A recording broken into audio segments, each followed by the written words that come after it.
Good morning to all the students of B.Ed first year 2019 to 2021. Second paper C2 Unit 2 Normative Orientation of Indian Education and Constitutional Provisions. भारतीय शिक्षा का मानक उन्मुखीकरण और संवैधानिक प्रावधान, ये जो है हमारा टॉपिक है। यूनिट क्वेश्चन है, भारत में लोकतांत्रिक मूल्यों को कायम रखने हेतु शिक्षा के क्षेत्र में क्या क्या प्रयत्न करने चाहिए। विस्तार पूर्वक अपना पक्ष रखें। सबसे पहले तो मैं अपने छात्राओं को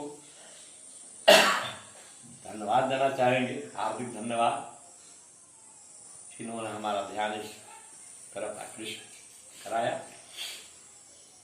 जब छात्र या छात्रा कोई प्रश्न करते हैं तो शिक्षक को काफ़ी खुशी होती है, मेरे जैसे शिक्षक को काफ़ी खुशी होती है कि हमारे जो छात्र छात्राएं हैं वे पढ़ रहे हैं, इसी में हम लोग खुशी निहित है। आइए उनको धन्यवाद ज्ञापन के बाद इस प्रश्न के दो पार्ट हैं, लोकतांत्रिक मूल्य और उधर है शिक्षा के क्षेत्र में क्या प्रयत्न करना चाहिए। यह आप लोगों को पढ़ाया जा चुका है, आप लोग अच्छा से पढ़े भी हैं, लेकिन थोड़ा सा विस्मृत हो रहे हैं। आज हम फिर इसको कर देते हैं। यह जो लोकतांत्रिक मूल्य है, लोकतांत्रिक शब्द है, यह लोकतंत्र से बना है। लोकतांत्रिक जानते हैं, लोकतंत्र, जनतंत्र, प्रजातंत्र, ये तीनों पर्यायवाची शब्द हैं। तीनों की अंग्रेजी एक ही होती है, डेमोक्रेसी, जो दो यूनानी शब्दों से बना है, डेमोस जोर क्रेशिया। डेमोस का अर्थ होता है जनता, क्रेशिया का अर्थ होता है शासन, अर्थात जनता का शासन। लोकतंत्र की सर्वोत्तम परिभाषा अब्राहम लिंकन अमेरिकी राष्ट्रपति ने दिया था। Democracy is a government of the people, for the people and by the people. जनता की, जनता के द्वारा, जनता के लिए जो सरकार होती है उसी को लोकतंत्र कहते हैं। आइए, लोकतांत्रिक मूल्यों के बारे में हमारे संविधान की प्रस्तावना में ही कह दिया गया है, हम भारत के लोग भारत को एक संपूर्ण प्रभुत्व संपन्न धर्मनिरपेक्ष लोकतांत्रिक समाजवादी गणराज्य बनाने के लिए उसके समस्त नागरिकों को सामाजिक, आर्थिक, राजनीतिक, न्याय, विचार, अभिव्यक्ति, प्रतिष्ठा और अवसर की क्षमता प्रदान कराने के लिए, पूजा उपासना की स्वतंत्रता दिलाने के लिए, तब उन समूह में व्यक्ति की गरिमा और राष्ट्रीयता सुनिश्चित करने वाली बंधुता बढ़ाने के लिए दृढ़ संकल्प होकर अपनी संविधान सभा में आज दिनांक 26 नवंबर 1949 ईस्वी के संविधान को अमेरिकीकृत, अधिनियमित और आत्मार्पित करते हैं। अगर हम प्रस्तावना का अवलोकन करते हैं तो उसमें हमारे लोकतांत्रिक मूल्य जो है 4 को, न्याय, स्वतंत्रता, समता, भ्रातृत्व, ये चारों शब्द उसमें है। और अंत में ले आकर के उसमें 42वें संशोधन 1976 में हुआ था द्वारा 2 शब्द और जोड़ दिए गए हैं प्रस्तावना में, धर्मनिरपेक्ष और समाजवाद। आइए, न्याय, न्याय के अंतर्गत भी इसको भी 3 वर्गों में करके अध्ययन करते हैं। सामाजिक न्याय, समाज में जितने भी लोग रहते हैं, चाहे वे किसी भी जाति, वर्ण, धर्म, संप्रदाय के हैं, उनके साथ एक समान बराबरी का न्याय होना चाहिए, यही है सामाजिक न्याय। आर्थिक न्याय, इसके अंतर्गत समाज के किसी भी जाति, धर्म, वर्ण, संप्रदाय के लोग को अपनी शक्ति और सामर्थ्य के अनुसार रोजगार खोजने, रोजगार प्राप्त करने और अर्थोपार्जन करने का अधिकार होगा।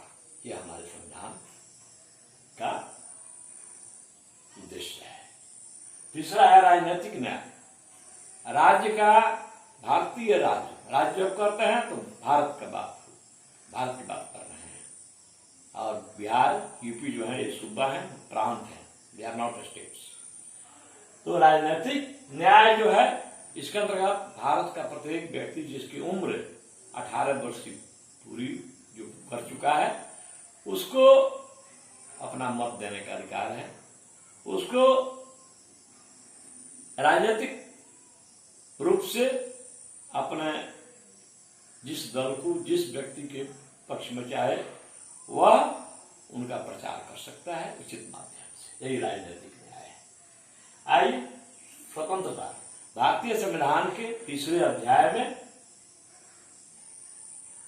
मूल संविधान में 7 प्रकार के मौलिक अधिकार दिए गए थे, जिसमें से एक संपत्ति के अधिकार को हटा दिया गया है और वह मात्र विधिक अधिकार रह गया है। उसी में दूसरे नंबर पर है स्वतंत्रता का अधिकार, जिसमें बहुत सारी स्वतंत्रताएं दी गई हैं भारत के नागरिकों को, जैसे बिना अस्त्र शस्त्र के सम्मेलन करने का अधिकार, विचार भाषण अभिव्यक्ति का अधिकार, भारत के किसी विभाग में कहीं आने जाने की का अधिकार इत्यादि। उसी में तो इस स्वतंत्रता के अधिकार का वर्णन किया गया है 19 से 22 अनुच्छेद के अंतर्गत। इसी में एक और आकर जुटा है 21A। 21A जो है शिक्षा का अधिकार, इसके बारे में आपको बताया गया, उस पर हम अधिक नहीं जाएंगे। इसको जोड़ दिया गया है मूल अधिकार में ही, है ना।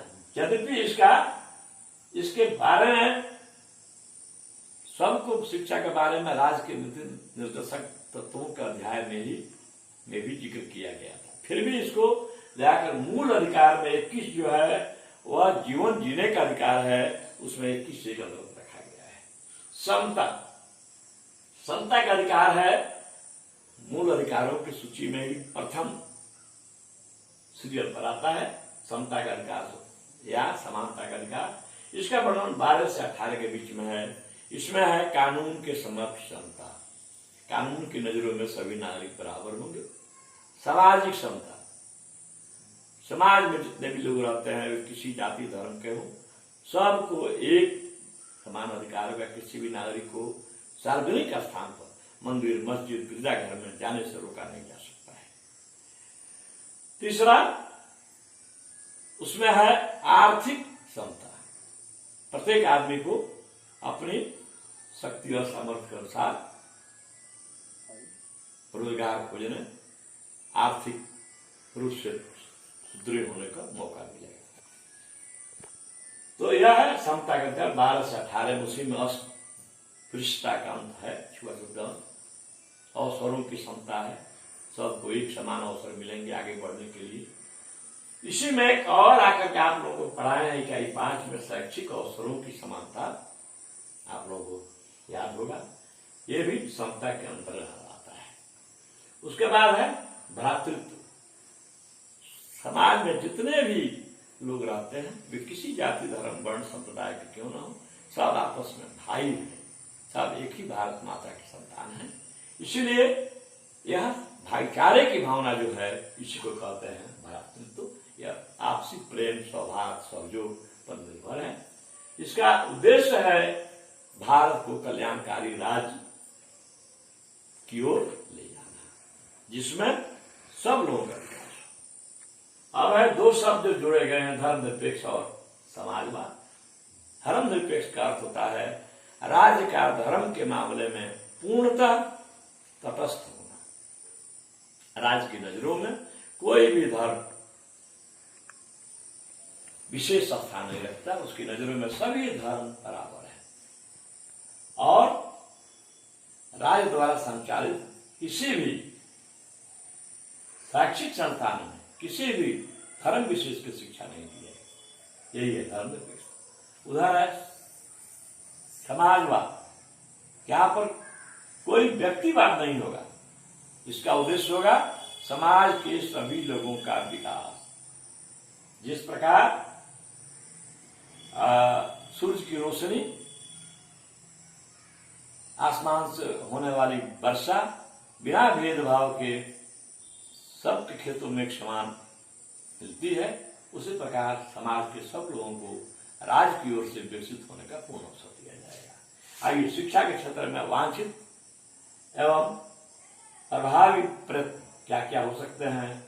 शिक्षा सबके लिए सुलभ हो, जिसके लिए हम देख रहे हैं कि अनिवार्य निःशुल्क प्राथमिक शिक्षा कर दी गई है।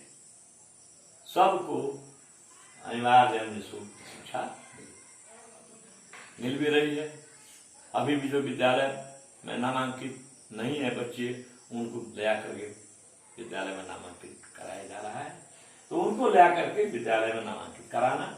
दूसरा है शिक्षा में किसी प्रकार का कोई भेदभाव नहीं करके सब स्त्री पुरुष बालक बालिका को एक समान एक साथ बैठाकर शिक्षा देना और एक समान शिक्षा देना, जो हमारी सरकार कर रही है, और हमें भी इसको आगे लेकर चलना है। सामाजिक स्तर पर भी शिक्षा सबके लिए हो, या किसी धर्म वर्ण के लिए नहीं होगा। अल्पसंख्यकों की शिक्षा पर विशेष बल दिया जाएगा, उन्हें छात्रवृत्ति दी जाएगी, उन्हें जो है और सब जो राशि है, पोशाक है, नैपकिन है, लड़कियों को सब मिलेगा। उसके बाद उनकी संस्कृति और शिक्षा के लिए जो है सरकार विशेष रूप से सक्रिय है, और हम शिक्षकों को भी सक्रिय रहना है।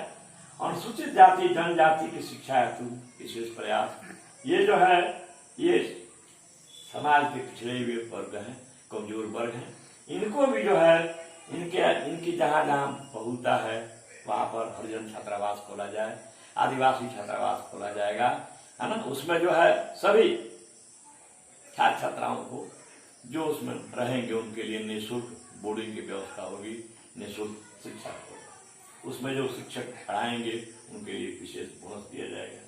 समाज के पिछड़े हुए जो लोग हैं अभी भी जो एक धरातल पर नहीं आ सके हैं, उनके लिए भी स्कॉलरशिप इत्यादि की व्यवस्था कर आगे लाएंगे। समान जाति में भी कुछ लोग हैं जो आर्थिक रूप से पिछड़े हैं, उनके लिए भी हम अधिक से अधिक प्रयास करके उनको शिक्षा से जोड़ेंगे। बिहार सरकार द्वारा किए जा रहे प्रयास एवं एक शिक्षक के रूप में जो हमारे सुझाव हैं, अगर इन सारी बातों का अमल हम लोग करते हैं, ईमानदारी पूर्वक धरातल पर उतारते हैं, तो भारत में लोकतांत्रिक मूल्य और मजबूत होंगे। उपयुक्त विवेचन से स्पष्ट हो जाता है कि शिक्षा के क्षेत्र में किए जा रहे प्रयत्नों से संवैधानिक और लोकतांत्रिक मूल्य कायम किए जा सकते हैं। धन्यवाद।